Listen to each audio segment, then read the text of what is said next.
Ayun, good morning mga Lodi Loves. Tara, luto po tayo ng tinulang isda, mga Lodi Loves. Ayan, nagpakulo na ako niyan. Nilagay ko na yung kamatis, sibuyas, okra, at saka luya. So, ngayon ilalagay ko na itong ating 3 pirasong isda.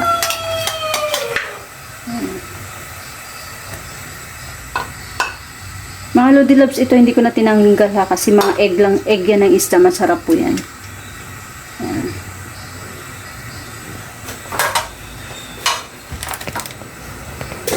Ano po yung ating tinulang isda. So, takpan lang natin saglit.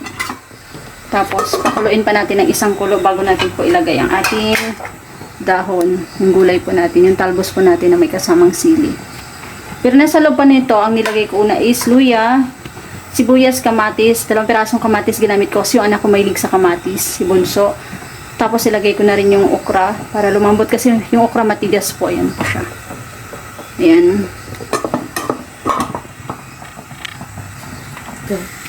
Yan, buksan natin mga Lodi Loves. Tamang-tama lang. Timing na yung bukas natin. And, syempre, ilalagay na natin itong ating sili. Nauna ko yung sili kaysa sa talbos. Masarap din kasi yung medyo maanghang-anghang ng kaunti. Ayan.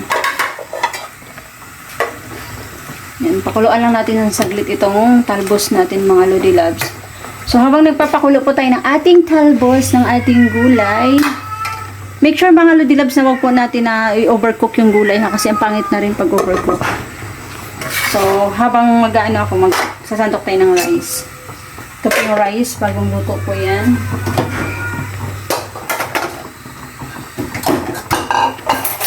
So, dito po tayo ng ating rice.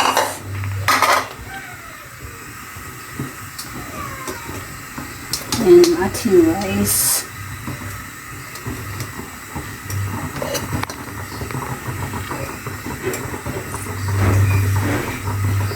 Rice po tayo for today kasi po marami tayong gagawin mamaya. Busy na naman tayo kakapanood ng mga video since naman ang mga anak ko naglilinis na sila, nag-start na maglinis, kaya ayan, ito lang gagawin ko after kumain is magre-resume na po sa inyo. Ayan, saan po natin mga Lodi Loves. Syempre off na rin po natin to. Ako kasi una ino-off ko talaga yung tanki bago ito parang. Yan, so magpe-prepare naman po ako ng aming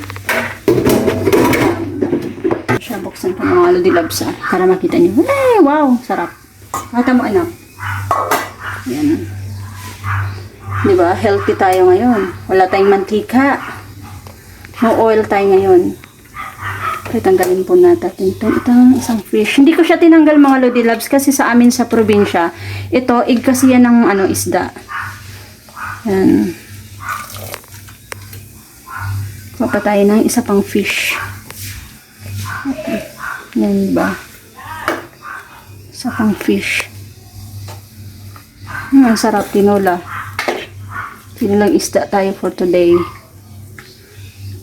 Hindi po puro prito-prito. Kasi nakakaumay naman pag laging prito. Yan, damihan natin ng kulay. Yung kamatis kasi favorito ni Bunso ang kamatis. Gusto niya. Yan, samahan na natin ng 1 pirasong sili lang mga Lodi Loves ang mayahan. May natin ang sabaw. Kasi yung mga anak ko mahilig sa sabaw. Yan, sama na natin tong sili. 1 pirasong sili lang. Yan na siya mga Lodi Loves.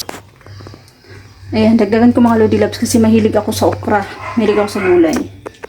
Kaya di na ako pabalik-balik. Ayan. Yun. Siyempre, dadalhin na natin sa table. Dalhin natin yung rice. Dalhin na natin itong ating masarap na sabaw.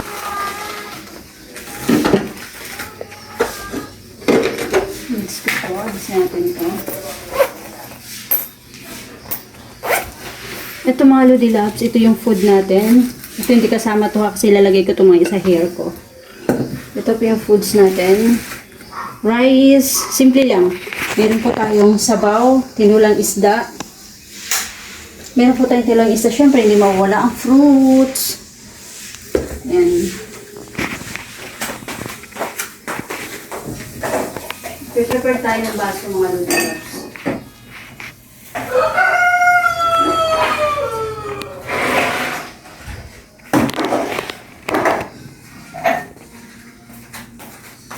Yan, tara po, kain po. Let's eat. Mga Lodi Loves, dapat lagi tayong may fruit sa table, ha?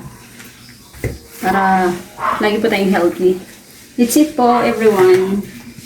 Tapos na kami kumain. Hindi, may natira pa si Bunso. Hello, Bunso. Naiwan siya. Hello. Hindi po kasi siya kanina sumabay sa amin dahil nagtatahi po siya ng damit ng mga miming. Yung mga pinagliitan niyang damit is tinahi niya para daw sa mga miming, yung mga outsider na naging insider na. Ayun, tinahi niya kasi yun para daw sa mga miming. Sipag niya. Kaya yan, excuse muna siya kanina, hindi siya sumabay sa amin. Kasi sabi niya, Mama, mamaya na po ako kakain. Tatahian ko lang po ng damit ang aming miming, ang ating mga miming. Kaya yun lang mga Lodi Loves. Maraming salamat sa palagi po kayo manood ng aking video. At ganun naman din po ako, ang aking anak. Wala po siya kahapon. Actually, wala din siya mamaya. Kasi meron po siyang sport. Magbabadminton po siya mamaya mga Lodi Loves. Kaya ang magsha-shoutout po sa inyo ulit, si Bunso. Mag-workout tayo ulit mamaya mga Lodi Loves. At samahan niyo rin po ako. Yun lang.